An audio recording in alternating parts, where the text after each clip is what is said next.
Kristu. Amen. Ngizela umfundisi umthetho wamazalwane uthanza kaJesu ngoSilamsi sizophila kwami. Namhlanje ngibonga ukuthi usiphe ithuba lokudala. Njengoba bengisho last week ukuthi last week bazalwane khona namuhla.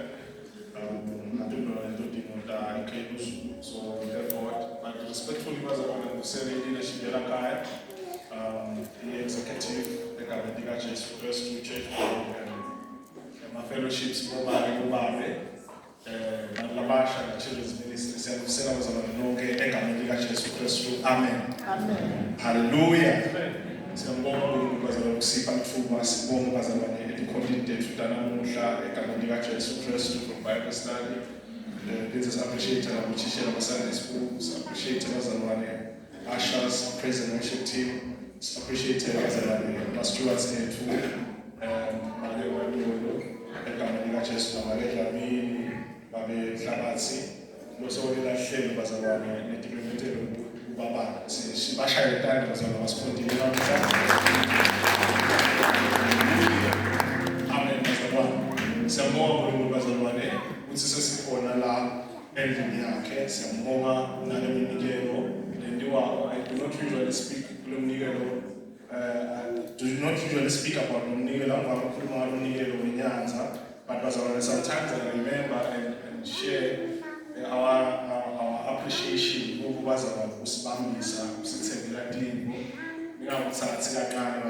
it goes a long way, and we thank you. And it's something that possibly was on the school should look at and see. It's not something that we initiated for ourselves, it is for the office. Now that's what now as a pastor, we expect it to continue. And so we shouldn't take it as no, it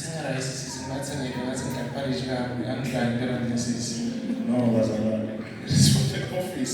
That's the share sometimes we share it with others, but again,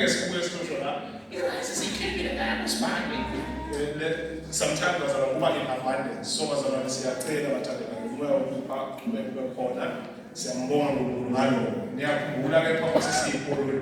contributions. I have a subscriptions and such government subscriptions. A billion fund as well.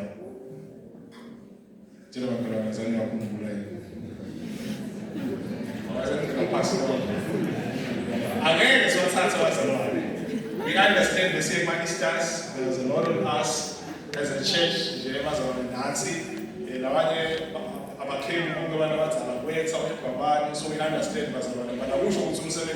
we understand. Hallelujah.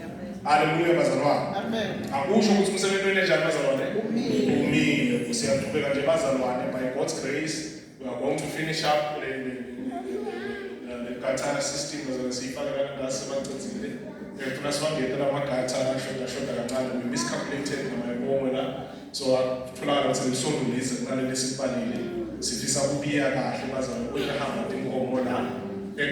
so there's a lot to do in the church, so we thank God. Amen. Amen. Hallelujah. So we encourage my fellowships this now. Hallelujah.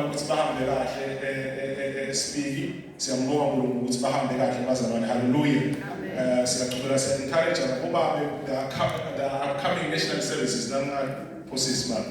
No contributions that's regular, right? As a pastor, money to which I can have. So when you're going to no more college, you might have more that. Now, I'm trying to pass on the floor, but I was a contributor. So the dear Malani, Babiloya, one of my guys, a contributor as a money. If I'm not going to speak to international speakers. International speakers. So I'm issues for my mind all the way. And last year, this year,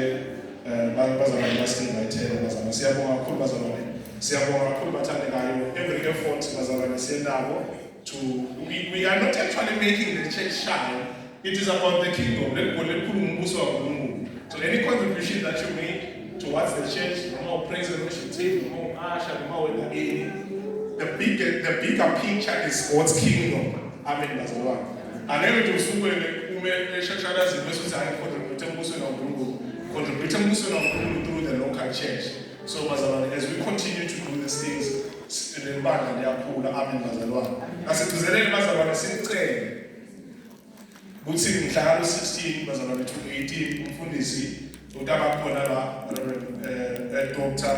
Reverend J.V. Mazibuko bazalwane sizokhuluma ngayo le commitment to God's work la ku-local church. Amen, bazalwane. Sizoqhubeka nje siyahlomisana bazalwane. We are in a quest of growing. Sisemkhankasweni wokukhula as a church of breaking limitations. Amen, bazalwane. Of breaking what, bazalwane? Konke lokungaba ngumqabo nje. Lesingakulungisa sikulungiseni. Lesingakhula kuwo asikhulele ngoku bazalwane. So siyakhuthaza kakhulu bazalwane ukuthi inkonzo siqhubeke sihonorishe bazalwane egameni likaJesu Kristu. Hallelujah. Siyabonga bazalwane, siyambonga lonke egameni likaJesu ukuthi nibe khona namhla. Bakhona ilabacala ukufika namuhla. Sithobe ngumina bazalwane respectfully egameni likaJesu masinyane. Bakhona ukone ngetanda bazalwane. Sinakutanda bazalwane lesinako ukuthi hallelujah.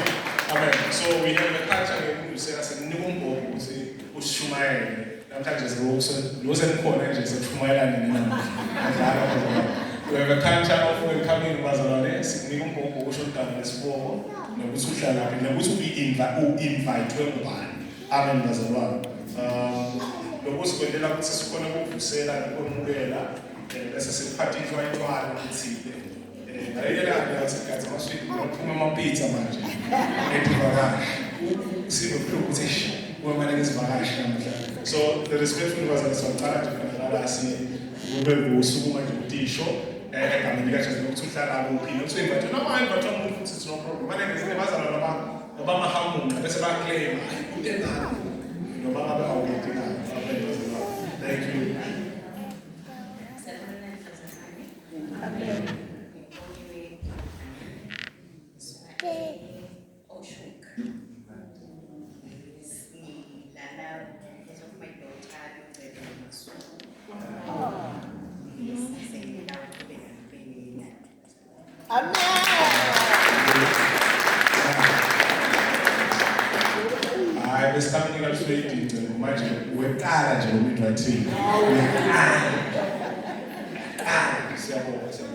Siphinde sivusele bazalwane egameni kaJesu. Igama lami ngisandile Mavuso ekhaya kuyenza eseshiselweni ngoMantala. Ngize komnakethu-ke babe Mavuso la no-invite ukuthenzelana. Uzohlanganyela nathi bazalwane. Siyabonga nje usuwelkhama ngendlela bazalwane ngithi kuyasikhuthaza. Ukuthi siphinde sibuye futhi lakhaya ngoba siyabona ukuphila. Amen. Cha asikhonzele inkosi lephila sinayo bazalwane sami.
We do have a hand inside. You is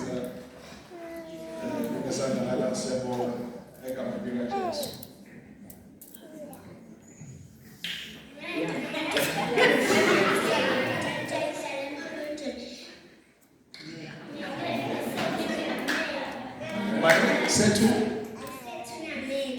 Okay. Will you just say to amen? Amen.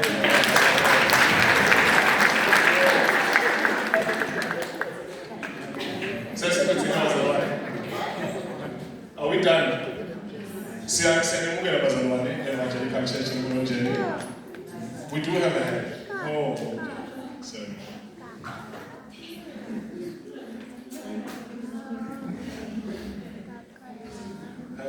You guys are going to supply for the flag.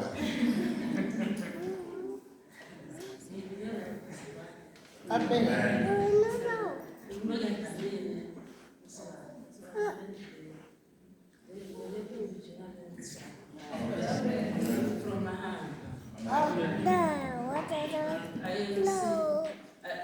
Independence Methodist Church. Okay. Amen. So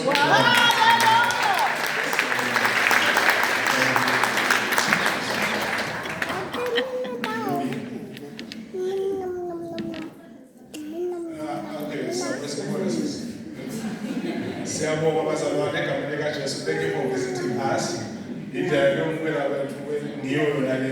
Siyabonga ukuthi nike ukuphonda nathi evangelical church Bologna development nemvelekile siyakutsaka nathazana abaphuma abathandusela abazalwane sine sinendlela yethu especially ukuvusela siyakhawula nje ungabaleki jabulani bazalwane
we are a growing church. We are not a perfect church.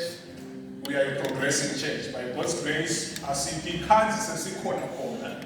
Sizakhula nje, we will continuously grow by His grace, bazalwane. Egameni lika Jesu, hallelujah. Nabanye ngeke bese bafanele sasonto nje esibhedlela. Sifundeni usesibhedlela. Ngithatha le family. Nabanye bangaba ukufananisa nesibhedlela. Isibhedlela kuthi nice. La tiye kula kakhulu kunaletinye. Amen bazalwane. So nalana bazalwane, we come with that attitude. We come with the attitude yokuthi ngomsa uNkulunkulu sonke uNkulunkulu uyasikhulisa, uyasisida egameni lika Jesu. Though our situations are not the same, the challenges, the politics ndaba akafane singeke siwadi kahle in detail, but bazalwane siyakutsata bazalwane ukuthi let's love God's work, let's love God and what He's doing through the church in our lives. Amen. Siyabonga bazalwane, sengikhonje ukubonga bazalwane ehamba yasimelele impression. We are hoping bazalwane ukuthi nahamba kahle nasi hayi bekusimelele sona kwa kusimelela bese sasiseba kunakhona kukhona lenamthola but siyemba ngofakazi ukuthi hayi ukhona lokutholakele bazalwane siyabonga ngaloko. Qhubeka bazalwane nithi ngala ku Fridays we sometimes siyakhona phela sometimes singakhoni but bazalwane we expect the fellowship to grow egameni lika Jesu Kristu. Amen bazalwane. Hallelujah. So siyabonga bazalwane, that goes everything that I have to say. Siyabonga sesingandlulela evini yaNkulunkulu bazalwane namuhla egameni lika Jesu Kristu. Hallelujah. Angani ukuthi kodwa womathikithi siyacela bazalwane angisenawo assignment we local church. I expected ukuthi akhonzulu ngithi siwaqedze. Yebo uselemangani. Angifuni kodwa kwathatha. A handful. Kune 300 na amali. Lamatikiti le mali lethwanini. December. Na December. So sibani inyanga ngani? Only May. Sikume. So ngadlula 300. Thina magrandza nisho ukufundisa. Directly nje bazalwane. So kune 500 na amali 3 and 5. Bese kusipana ne-Raffle Draw. Ekugcineni sebasibuya netambulelo sokuba ne-microwave ngalenyela ngakho ekhona fit lapha uthi uthenge 300 wakho ubuye nemoto yakho. Bazalwane ukuchazile manje ukuthi sikhwama semusa sebusita incwadi kaNkulunkulu letisemabandleni la nasenzaweni lakhona kude kahle lomnikelo. So kuchazela ukuthi basitwa bachazwa bazalwane balomnikelo. So bazalwane, December is way far from now. Siyakuthanda bazalwane ukuthi akakahlala. So lomunye uthi sayothandaza. Nikela. Sizayothandaza ukuthi ngosemonela ku 5 ku 3. So lonke ethulane ngangiphathele nje ukuthi anoma ukuthi kungayikenza ngasinyane na ungathi uthethelela 5. Ngenyanga ukufaka nje 150. Sheshe iphele imali. Kuna lokumela lo December kasana isicela le mali yomthini. Lapho ngithi 500 kuba ngaselike la. Babathe no 5. So bazalwane, it's a fundraising strategy. Lawa la assignment bazalwane siyakuthanda sawuqhubeka futhi siwameletele azaphele. Asifisi ukuthasala bese December bazalwane. This year nje unene lesikwende kahle. Asiqhubeke nekwenda kahle bazalwane. Amen bazalwane. Amen. We are breaking limitations. Lesakhiwa ngako kabi asisafuni kwathiwa ngako. Amen bazalwane. Hallelujah bazalwane, siyambonga uNkulunkulu. Asibumelele bazalwane kuba lona live laNkulunkulu. Siyabonga bazalwane ngalo emthethweni was sharing lana ku Bible study umethishela ku Bible study. Mana umfundisi uSweet so hey. Sesitayiteka ke ngasifika endlini ukuthi Sweet akamphamsela ngaka leSweet akatho. Hallelujah bazalwane. Ngiyacela ke bazalwane egameni lika Jesu Kristu siye evini laNkulunkulu in the name of Jesus Christ. Siya evini laNkulunkulu last week isikhulume ngegrace and work. Lo mnyaka athi grace to work. Ngiyafisa bazalwane siqhubeke sanze khona lapho sifunze ku 1 Corinthians chapter 15 verse 10. 1 Corinthians chapter 15 verse 5 bazalwane 9 and 10. Bangkhona ngithathe 9 and 10. Amen bazalwane.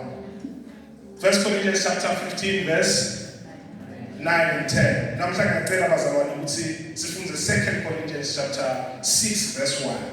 Chapter 6 verse 1. Grace and work or grace to work. Hallelujah bazalwane.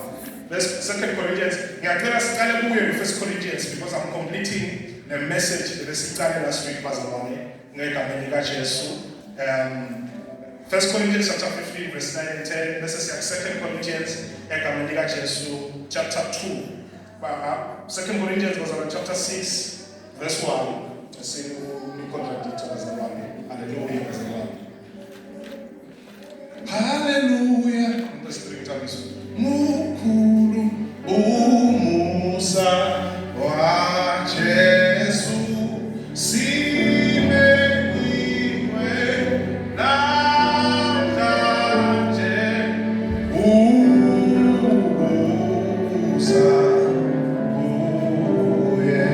Massimo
chapter 15 verse 9 and 10.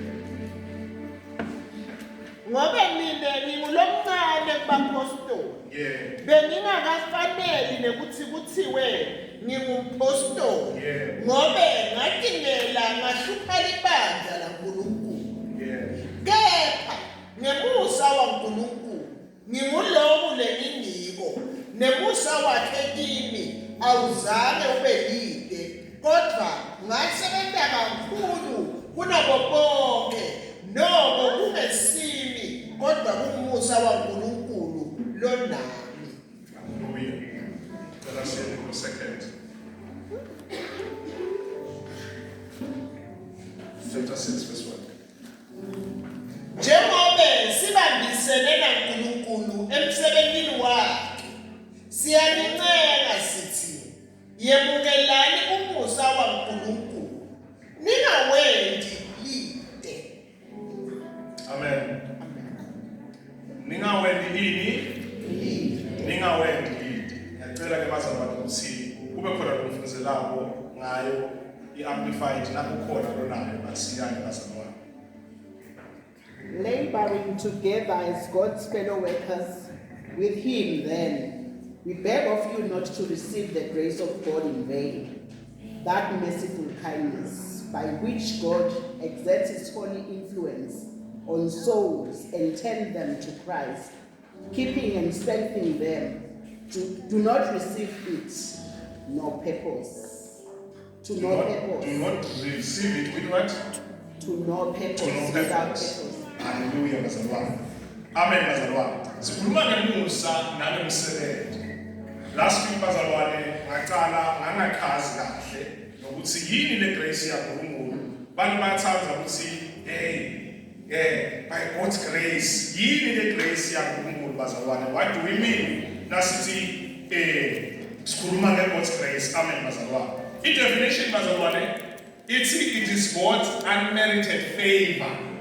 God's unmerited favor. Umusa lo ungakawufanele. Amen bazalwane. Ubele lo ungakawufanele. It is unmerited. Akusiko into lo ungayireceive ngokuthi sokukhona lokwenzeka. Amen bazalwane. God's grace into lo ungakayifanele nakusimplify bazalwane. Ngoba sazama ukudefine according to nama theologians endala define la. Hallelujah bazalwane. God's grace bazalwane yiwili yaNkulunkulu, i-loving kindness yaNkulunkulu, i-favor yaNkulunkulu lengakafanele upon all people. Amen bathandekayo. Now upon bonke abantu abangadeserve sevala bazalwane. I-judgment ukuthi kukhona lokushiwo ongawe lokwendile bese ujudge ikhipha square. Bese le judge ngasekhipha square sokufanele ukuthi hayi wena vele ukhona lokwendile. Nakhona lokwendile zothola egameni kaJesu kuthiwa yini? Zothola sigwebo, zothola egameni kaJesu uthola ema-consequences amube kanjani. Uthola umphumela walo lokwendile. But God's unmerited favor bazalwane ithi yes wonile, but mina as God I declare this one justified. Le grace yaNkulunkulu bazalwane sibo towards sin. I-grace yaNkulunkulu ayikaconzi esonweni kuphela. Amen bazalwane. Ayikaconzi uphi esonweni njani bazalwane kuphela. Hallelujah. Nyalo bazalwane ngicela kusele kusimplify le grace yaNkulunkulu. Nathi umuntu by God's grace usho ukuthi ngalabo amagama usitwa amazulu. It is heaven's help in literal language. Amen bazalwane. Nge-language yethu le-simplified it is sikhuluma lana nokuthi nje ngisitwa amazulu. It is God's help to humankind. Kwesibili bazalwane egameni kaJesu mandla aNkulunkulu lasebelati kwethu nakithi.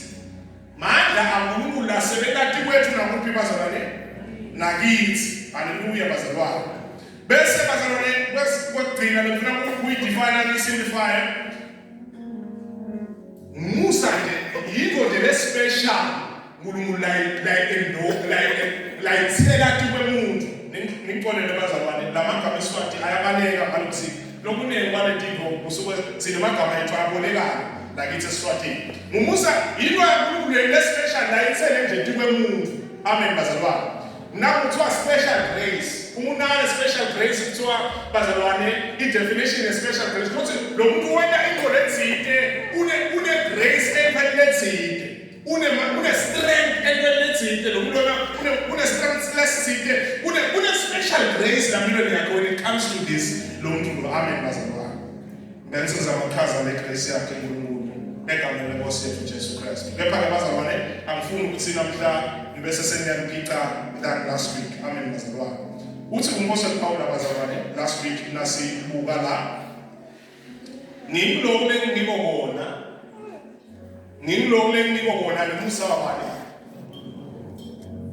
lengikobona lemusa wabani bazalwane kwaNkulunkulu I'm what I am by God's grace mina la ngifike khona la ngibonakala khona akusiyo emandla ami yes khona kukhona la kunemandla khona ngithi ke bazalwane kune grace yaNkulunkulu lekhona bese kuba nemsebenzi ngifuna singakuhlanganisi ke lokho lokubili vele sinokhona ukuthi nasesidefine simreconcile kukahle haleluya bazalwane umusa kaNkulunkulu bathandekayo uNkulunkulu uthela kwemuntu ngishito last week ngathi ligone elikhulu lemusa akusito tifo nemsebenzi phela ngiko we shouldn't define grace by what God has done la ngetandathe uNkulunkulu somsitile nomsaba wakhe sengena nawo uNkulunkulu somsitile nomsaba wakhe sengene nawo lo umsaba uNkulunkulu usebenza la kithi kuqala sevale bazalwane asambeni seTitus bazalwane ngemsaba uNkulunkulu chapter 2 verse 11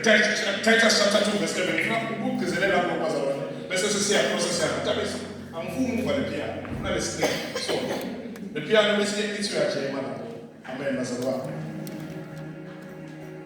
Titus 2 verse 11. yes Empeleni umusa waNkulunkulu yebo wekusinzisa. umusa waNkulunkulu Umusa waNkulunkulu wekusinzisa. saving grace yebo Ubonakaliswe kubo bonke babo. ubonakaliswe kubo bazalwane Kubo bonke babo. kubo bonke abantu yebo mama Lomusa usifundzisa ukuthi nawe umsebenzi wegrace la ku saving grace lo musa awusebenzi into usebenza lakithi uqala bazalwane amen bazalwane lo musa waNkulunkulu usebenza lakithi uqala wena njani lo musa wena njani usifundzisa ukuthi sidzele ungakho lo musa usifundzisa ukuthi sidzele ungakho umusa waNkulunkulu usebenza lakithi uqala leli gona uNkulunkulu nakabuka emhlabeni akusito into umphefumulo grace should work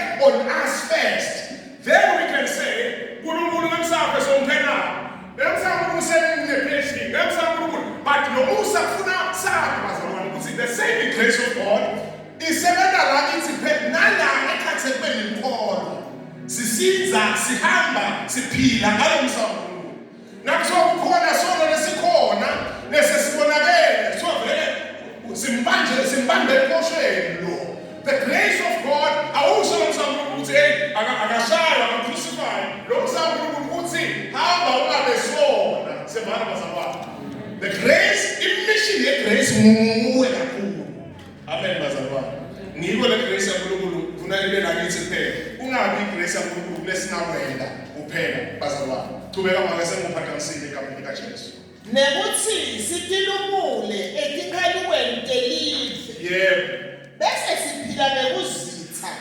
nangekulunga nangekumesaba uNkulunkulu kulo mhlaba igrace yaNkulunkulu ngiyo lesiholela ekusifundiseni ukuthi simesabe umthetho the law ithi do not kill angithi bazalwane do not steal do not what kuze do not covet ungawenzi into tamakhelwane uthi nomunye athi ngithe commandments bazalwane wangete impela samashini ungemi ukushilo uthungeke wapaka semana wamakhelwane wakho yebo and the rest igrace yaNkulunkulu ke bazalwane umthetho unema-standards lo wabekako uthi wendiwa nawo wenda lokusokuvele sokuvile umthetho igrace yaNkulunkulu lokho engathi bazalwane siyakhona kuphila la ku-New Testament ulenza bayithi covenant uthi umpostoli Paula mine umpostoli waNkulunkulu lengikhethwe emsakhe uNkulunkulu uthi umpostoli Paula uNkulunkulu umane wambala njengana grace yakhe uthi ngitawubosta in my weaknesses so that his grace itoshayina phinda kubase Roma chapter 6 verse 1 sitaqhubeka sihlale esonweni ukuze kwanze umusa bazalwane. The reason bazalwane lana ngingeniswa nje kule grace lebhoni lemusa nguwe kakhulu bazalwane sitawungena kulokho masinyane ikhona uNkulunkulu lemusa bazalwane lo musa nguwe lo sifundisayo usifundise ukuthi simesabe umusa awusho ukuthi sengingena noma ngayini ngeke ngize ngento yomuntu siyabona bazalwane. Grace is not a license to sin. Bantu bathatha umusa nekuthi kude umgodi lotawuvuleka ushaye phansi nawe nasona nekuthi kude egameni kaJesu Kristu sikaleliso lesibakhona instantly nawe nasona bantu bathatha ngathi grace is just permission to sin. No bazalwane. No bazalwane. Nanawo lo musa waNkulunkulu bazalwane umahala sibuke Kristu ukuthi uyeka masinyane siyaphela lesikhathi semusa lo musa lona uthi you can fall and stand up again, you can fall and stand up again. It is still the grace of God covering you. Le leverage ukuthi ungaqhubeka uphile kwenetinto ubunkulu la uNkulunkulu umkansula uNkulunkulu ukuthi bazalwane unemusa ngeke aticontradicte kule covenant lekhona sevana bazalwane. In the Old Testament izwo ngani bazalwane ngezwe naye uNkulunkulu futhi nakaqhansula abantu abevula umkhathi ashayipasa. But we have seen a glimpse of grace of the law asikawubona kakhulu in the book of Acts. Anania na Safira bapledge uNkulunkulu bafundisa kakhulu abanikeliswa kakhulu bapledge uNkulunkulu bathi sitawuletha imali base sebaba nayo imali bebese basayine njani nabangasayilethi bababude abaphoseli bathi kwendeke besifundile bakhulume iqiniso bathi bona lolo lesitholile lithi libla uNkulunkulu bashaya past that same time. In the Old Testament when they saw bazalwane you were expected when they saw in the Old Testament sakubamba ukuthi wena saw ubethelwa haleluya bazalwane bulawa angisho ukuthi ukhuluma bulawa bekubane ama consequences nakunje nje lekuthiwa kuyisela times 2 unelicala lokuthi ubhadale ufuna ukuyisela times 2 but la nje khona bazalwane ngithi service samale ngiyangena ngingeniswa ukuthi lo musa waNkulunkulu usetikwayo. Amen bazalwane. The grace of God is upon you. Utseliwe kubo bonke abantu. But ube sisoya specify ukuthi lo musa usifundisa ukuthi simesabe uNkulunkulu. Hallelujah bazalwane. We want to pay these things bazalwane masinyane egameni kaJesu so that we go siye emakhaya. As God partners, we beg you not to reject this marvelous message of God's great kindness. We know chapter 2, we know 2 Corinthians chapter 2 was on it. 2 Corinthians chapter 6 verse 1. When God gives you grace, akunika space, akunika ability, akunika mandla, akunika Jesus in location, relocate in a very able position. Lo msamo uNkulunkulu asinawe kubelide bazalwane. Umusa awuhambi wodwa. Umusa uyasebenzisa ukuthi sende umsebenzi. Amen bazalwane. Umusa nguwe osinika iability yalokwenda ngomsebenzi. Lo musa uNkulunkulu mawena ukuthi ubelide nokuthi umukele bese babethe lokwenda. Ngitsela umusa bazalwane, the saving grace of God, even if you fall today, asisho ukuthi because there is grace of God bazalwane, just do as you please. Asisho ukuthi indaba, but even if you fall, by the grace of God, uNkulunkulu so abantu beka abanjani bazalwane?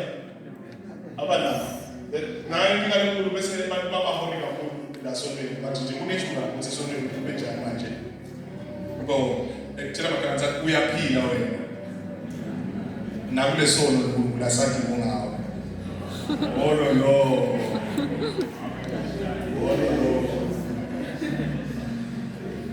Oh no. But when we receive the grace of God, ufuna ukuthi sathi na lo musa uNkulunkulu osethiwe ufuna sathi bazalwane ukuthi this is our time to do what God wants us to do.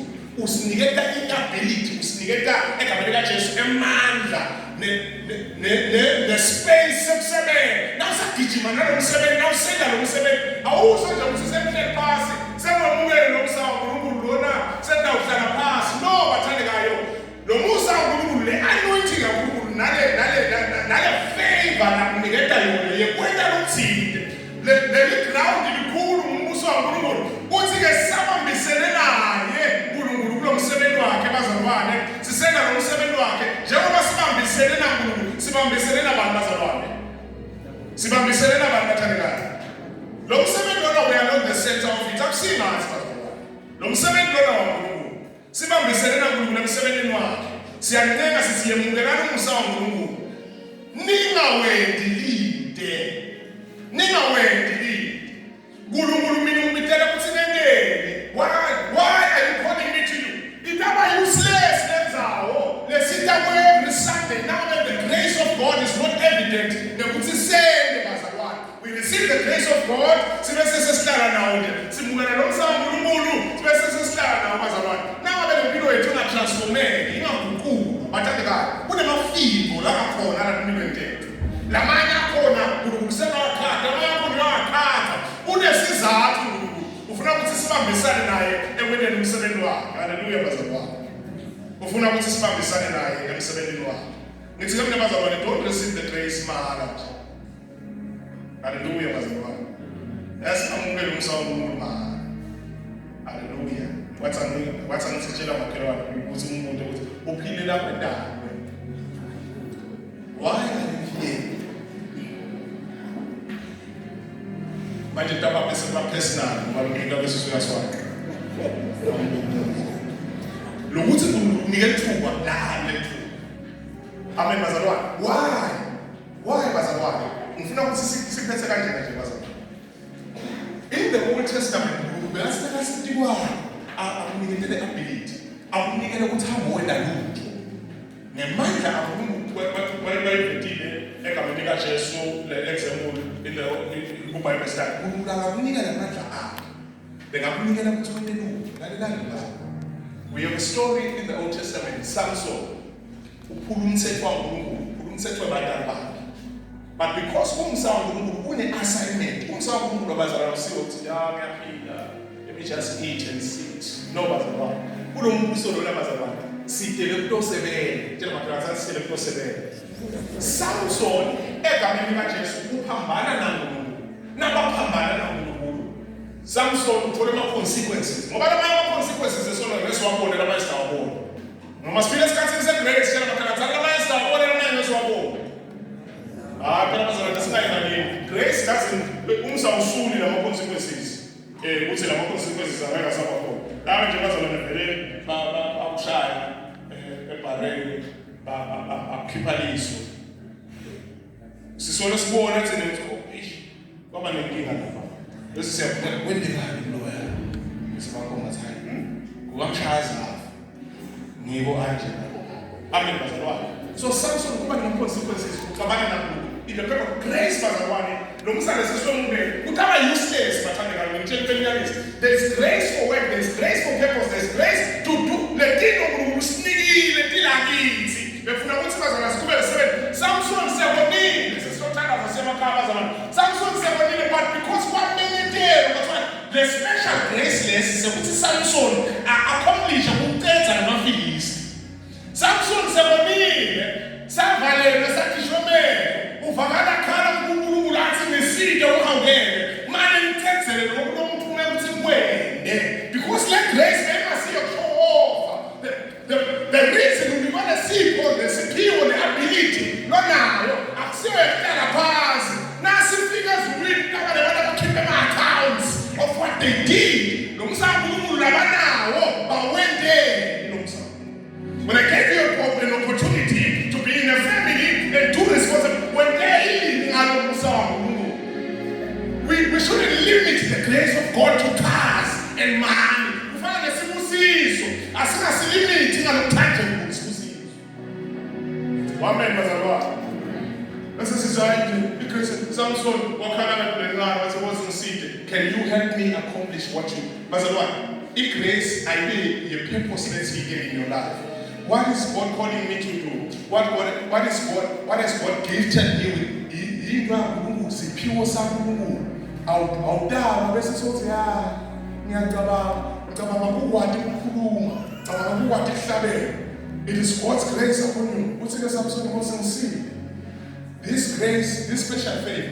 Phela bazalwane beyikhona in the Old Testament. Udakhuluma Genesis chapter 6 verse 8 na athi kodwa no wathola umusa emehlweni kaNkulunkulu. Kepha no wathola umusa, and lo musa awusiwo uthahlala, no had to, God had a purpose, no had to build umkhulu. It's le grace uNkulunkulu asayitholile ayisiyo emhlaba bazalwane. uNkulunkulu nakavulela igrace ethuke semsebenzini lothile, nakavulela igrace ethuke senzaweni ethile, dibuke kanene ukuthi what do you want me to do? Yale grace nama abilities lenawo ngingakayo egodini ngingakangwathi ngakahlatshelwa noyana. What is yini impact lengayiletha mina? Amen bazalwane. Wathathandazile Samson lisiphi laNkulunkulu aqala tena njani manje? It is not only Samson, David himself. None of the New Testament bazalwane. We see a lot where God says, vele kukhona konakela, but the grace of God iqhubeke iyenza lo muntu lona iyengazi ithi aqhubeke phambi lomsebenzi. So now ngoba igrace bazalwane yaloko yena ukuthi sisitakale lula, yena ukuthi lo msebenzi olasimithele wona lo sikwende kalula. Yini ukhona kwenda lo ngikungeke ukhona bazalwane kuyithenga igrace. Nabanye bakubala abanye abantu bahobele impilo zabo bese sebafuna ukukhompitha nabo, bese bafuna kuba njengabo, bese angiwathi noma usho from a motivation perspective noma modern perspective. Labanye bese bahobele umuntu akuzamele athi ngizama nje kuba njengabantu awuzamele lo wehluleke, because wonke umuntu une grace kulamnikete yona. You have a special grace. Amen bazalwane. This talks to bazalwane imisebenzi, bakhulunywa ngegrace, kukhulunywa ngomsebenzi, bakhulunywa ngegrace, kukhulunywa ngempilo. Uthi labanye nomsawunkulunkulu banikwe ukuthi bende lo, labanye nomsawunkulunkulu ungakakutholi ke wena lo lokuteka. Ngithi ke bazalwane namuzwe noNkulunkulu udaba lekhabishi, tshela bakhanza udaba lekhabishi. Utawusebenza kungena esontweni uhlatshele uphume, sebenza kungena esontweni uhlatshele. If the grace of God is not transforming in life, amen bazalwane. Letinto longakhona ukutenda, letinto longakwati ukutenda, letinto longakhona lowehluleka ukutenda, leNkulunkulu apurpose ukuthi ukutenda. Grace bazalwane is for work. Grace is to when umsebenzi uthike awugcini nje umusa bazalwane. Haleluya bazalwane. Awugcini ugcina umusa kaNkulunkulu. Uthi umbuso kwalo by God's grace uNkulunkulu umbikela ukuthi ngoshumayela letivi. Umusa lenawo ufana waPeter. Peter was not a missionary. Le difference le besisiwa khona bonke abantu sifuna abafanayo. Labanye banesipho sekuvangela, but we expect them ukuthi bahambe bayolusa libandla nabekisi. Labanye banesipho sekubanga missionaries, want to gather them. No, the grace is not the same. Labanye baphiwe lokunye baphiwe ukukhuluma magagu empeleni inzalo. Labanye egameni kaJesu baphiwe, but what yini uNkulunkulu umnikeza le grace lena for what? Ngithela sithi bazalwane ukuthi uNkulunkulu ukunikile umusa ungafana lo musa nokwembu. Ungwatshela lo msalo kube bede lokwendawo balomsalo lo Nkulunkulu amike wona. Abavulele ama platforms, you find churches angisho nasonto phela nasemsebenzini akunikete imathuba ngoNkulunkulu, akunikete ability, akunikete uthi uMapostle Paul bazalwane lale kulenginawo, I cannot account it to myself. We have the grace of God bazalwane. Uthi phela lencwadi lesifundile uchithwe uNkulunkulu so uchithile lo msa wakhe etikwe family bazalwane. Uthi uverse 7 ngakho ke noma kungimi noma kungabo sashumela khona lokho nani lena kholwa kuwo ekuthiwa bazalwane sokucedzela lenzaba ukuthi le grace yaNkulunkulu it was not only upon me, so besinawo lo msamo ngibo saphila naso phila kusho sophelile lo msamo ukuthi sekufika isikhathi sekumele sakugcina sokugcinile lo msamo ukuthi uqhubekela kuwo lo msamo bazalwane usethi kwethu. This is our time to do, this is our time to work, to train, to catch ourselves.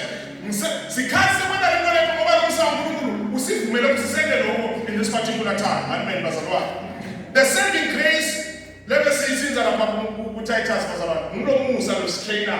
Apostle Paul, Apostle Peter uvela inathi grow in the grace. Kuyakhulwa namseni waNkulunkulu. Amen bazalwane. But Musa usinikete amathuba ukuthi kube khona lesikwenda kahle. Usinika khona amathuba ukuthi sisebenze ngalomsa wakhe in the tasks lasinikete wona. Amen bazalwane. Kule misebenzi lasinikete yona ngoMusa njani bazalwane sikhona kusebenza. Hallelujah. Amen bazalwane. Ubitela ukuthi uNkulunkulu wena ubitela ukuthi wendeke wena. Because God gives grace to wena. Siniketa umusa ukuthi sisebenze. Hallelujah bazalwane. Siniketa umusa ukuthi senze njani? Sisebenze. Ngoba mina ngangilomncane kwapostoli. Kungafanele nokuthi kuthiwe ngumpostoli. Ngoba bengibulala emakholo. Leyo nto leyo ikhavarishwa ngale grace. But le grace ayikhavarishi ukuthi nje uNkosi yami saluhlala. Uthi ke nakaqedza bengingafanele nokuthi kuthiwe ngumpostoli. Ngobe ngadingela ngahlupha libandla. Ngadingela ngahlupha libandla laNkulunkulu. Kepha ngumusa waNkulunkulu. Kepha manje bazalwane. Umusa waNkulunkulu. Ngulowo ngiyiloko lengingiko. Grace is upon you. Uzukhona kwenda uthi ngemusa wakhe ngima uzawube lide kodwa ngasekela kakhulu kunabo bonke. Hayi kusenkulunkulu umusa senhlelo. Sekufuna ukuthi kube khona lenkwendayo. Lo musa waNkulunkulu ukuthi sisebenze. Bathandekayo, igoli laNkulunkulu, igoli le-religion uthi siye ezulwini. Igoli le-religion. I-religion ithi you want to go to heaven. Sakhatshalishwa ukuthi sicabanga kanjani ufuna kuya kuphi ekhaya. Igoli laNkulunkulu ukuthi sicethe kahle lokulesitele la emhlabeni. Akusho bazalwane sami sithatha. Useless ujaga kuyaNkulunkulu ungakawenda la kuthumela la emhlabeni. Useless ukuthi utawujaga kufa, ngabathi si-rapture uthi yeka ungakakwendi lokho. Utaba useless lezulwini na ungakakakhomi whatever. Nalapha entertainment space uNkulunkulu siniketa ukuthi sidominate. Akasho kade mina nabadala uthi hey vele sale nje uthi increase and multiply, dominate over these things. Let dominance lathi zawe lathi twe usibikela ukuthi kube nithi lesidominate akusinzi. Let's say kingdom mindset ekindweni bazalwane. Kuyusilese kujaka ngezulwini ungakakwendi lokutele namhlabeni akukhethele nalakupitele nalakugiftele ukuthi ukwenza. Kuyusilese kujaka ngezulwini. God has given you grace. Unikete ability. People when abantu bayasiraklisha kule field. Kule ndole bayasiraklisha. Wena kulula kakhulu. Wena nje uyathusa. And they are using it. They are not even using it. You don't even see ukuthi uNkulunkulu lo ukuthi nikwende kahle. Amen bazalwane. Asijali kuyabuya. Singakakwendi lokulasibitele ukuthi sikwende. La mbuso ufuna uNkulunkulu sicontribute. Lo mbuso uNkulunkulu wants us to usisidale phansi. People asibitela ukuthi sitende bazalwane sitende. Uthi uMnkosi Paula asingawendi nomusa, asikhulele nomusa. But singawendi. Amen bazalwane. So this can apply to your life. This applies to this church. Lokubala kwakho bazalwane. Lokubala kwakho in your family. Msithe last week le grace ikhona. Netito letiphukile empilweni yakho ukuthi dingaluka. But we can't rely on the grace for good relationships. Sibani bazalwane? Grace and good. No, grace. Grace teaches us. Ngaphethe ngabuthi umuntu ongabuthi khona le kuyuthi ku Friday. uNkulunkulu uthanza nje okunjalo but kufanele uhlale nje okunjalo yini. Bazalwane, inkinga lesistrategy ngayo kuma relationships person to person. Uthi bantu uthando lwethu le conditional. So ngakuthanza nje okunjalo but I expect you to what? Kuyakulimata nangakuhlala njalo. Amen bazalwane. Lokhu kusho nje in a general perspective. So God expects us. So sinikile ke umusa. Uyenje kunjalo. Uyakucleana phela. Uyakususa phela. Uyayisithi impilo yakho. No, wena ufuna kuhlala njalo bazalwane. Singawena ube linde lo musa kaNkulunkulu. Nawe ke umusa kaNkulunkulu bazalwane. Wesave grace ukhona. Lo musa wekusinzisa unawulethile. Phela ngibonakala ukuthi impilo yami isinziswe progressively isitakala impilo yakho. Amen bazalwane. Hallelujah. The fact that God is not exposing you and your mistakes and your sins, it's not enabling you to pass. It's not enabling you with business no, we are called for a purpose. Let's see.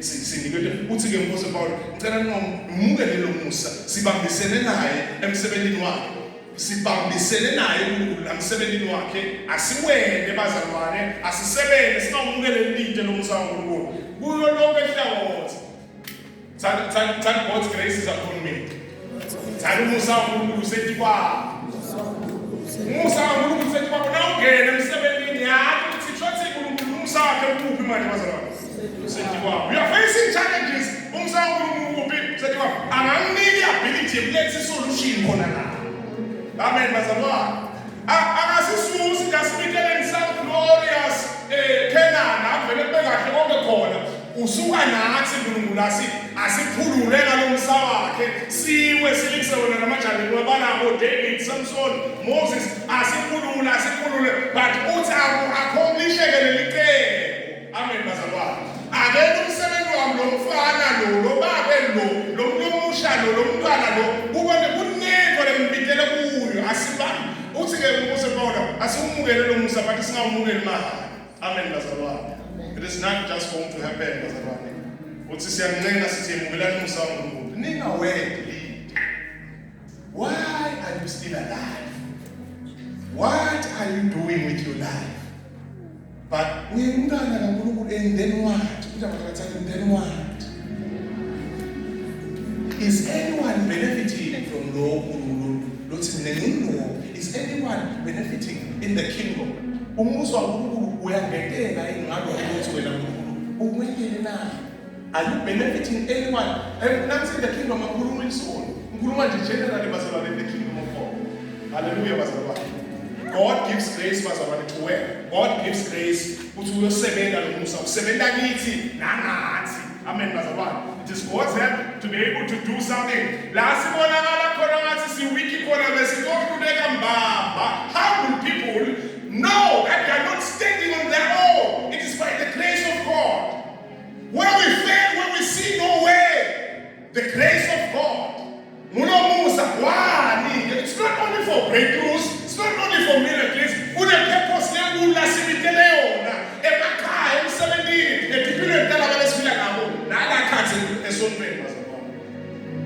Amen. Ngiyafuna ke bazalwane uthi sigcina ngabo ngitshela bona uNkulunkulu sine sishaka ekhaya la ekhaya bajabu ukuthi ucedzini asengithi and you've been given the ability, been given the calling, the grace. Ekhaya bazalwane uyasokucedzile umsebenzi bangabangana lekamthasho wakho noma siyafika kuseni babona social media somjika no makaze uhambe ezambamo losebenza abajajulisa ukuthi ekhaya abajajulisa ukuthi kwenda umsebenzi ezulwini bazalwane abashayeli bathi yes somfile is dead is the no bazalwane it is the amount labanye abantu bazalwane kuthiwa nakumukelo likheli ezulwini abayokuba ngathi benze umlilo because they received the grace and just sat with it. But I'm saved, I'm going home. I'm going there, nobody can stop me. But Jima Bashashabu, Bashones will. Mamunte la marriage counselors, and my families. But stop that's papi bad. I'm calling, I'm here, Lord. Oh, yeah, I'm here. No, God is giving me the grace to do something with it, Bazalwa. But sit, go and put your notes on, what do you do with that grace? Amen bazalwane. Ngiyafuna asithandaze bazalwane. Benikuba Jesu wangenzela ngewa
izibonelelo takho akuvikele akunike ukuphila.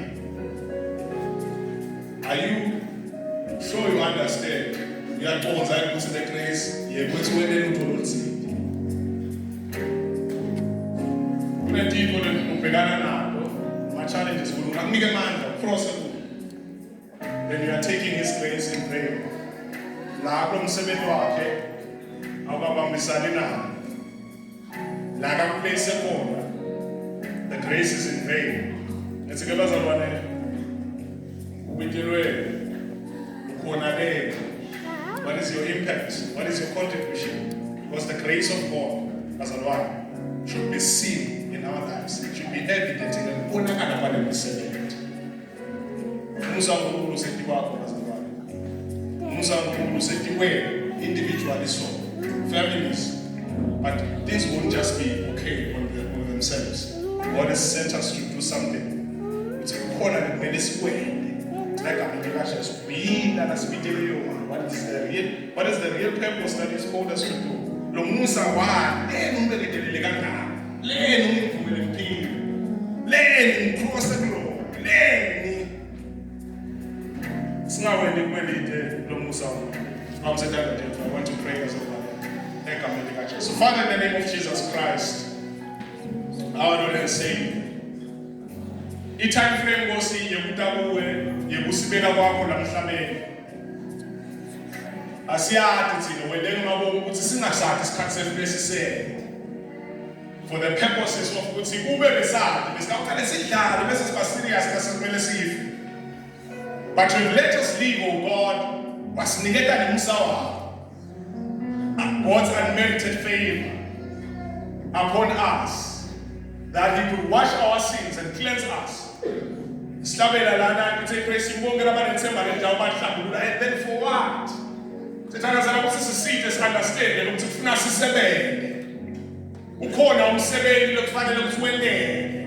Grace is for doing something. Grace is not just for sitting. God says Jesus is seated, which is understand, asidibuta ukuthi le uNkulunkulu lo Musa the special grace salo na suppose Paulo nakhona kusindo lesebenako uNkulunkulu ngami.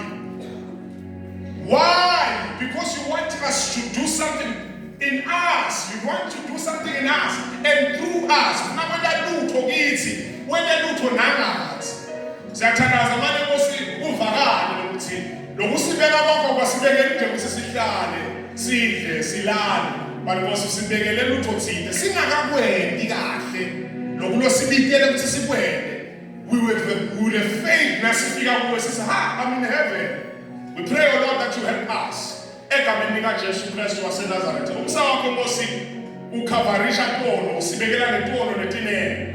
Siyathandaza Nkosi egameni lika Jesu nangu yaloya uyakade uhlele ekhathi esonweni uyakade loya uguilty nangu yaloya egameni lika Jesu Kristu uyathi ngathika kukhona okwakhe kuwe. Siyabonga ukuthi lo msa wakho lona omkhulu nguwo lo lotsinzidala ugeze ukline ulungise. Father, not only in sin nasentimeni esibhekana nato lo musa wakho lo nguwo lo wena ukuthi sibe able to cross over singabona ukuthi senze njani, because it's God's hand upon us, God's hand in us and with us. Siyabonga benkulunkulu wethu egameni lika Jesu Kristu waseNazaretha ukuthi singawubukele lide lo msa wakho. My responsibilities losinikeke wona singawashini indzawo losibitele kuto singatishini bantu losibekele ukuthi siba-riche before sife sibathithe impilo tabo singafiki kuwosilemisetabo nalasontweni Nkosi lo sithume ukuthi sikwende sikube yiko losesente. Father, in the name of Jesus Christ, may you help us. In the name of Jesus Christ, Papa Sanda said to us, usibitele ukuthi sende lutho usinika lo musa ukuthi sende lutho nzima egameni leNkosi yethu Jesu Kristu siyabonga kuwe ngalokho letubeka iThixo intetho ukhulume nathi in the name of Jesus. Uthi why am I so patient with you? Ngikubeketeleleleni kangaka uhlaleleni. Siyabonga leNkosi ukuthi udasithinza babuye nawo abanye babitele into letahlukahlukene esingakade ibona babe siyabonga in the name of Jesus Christ. Amen.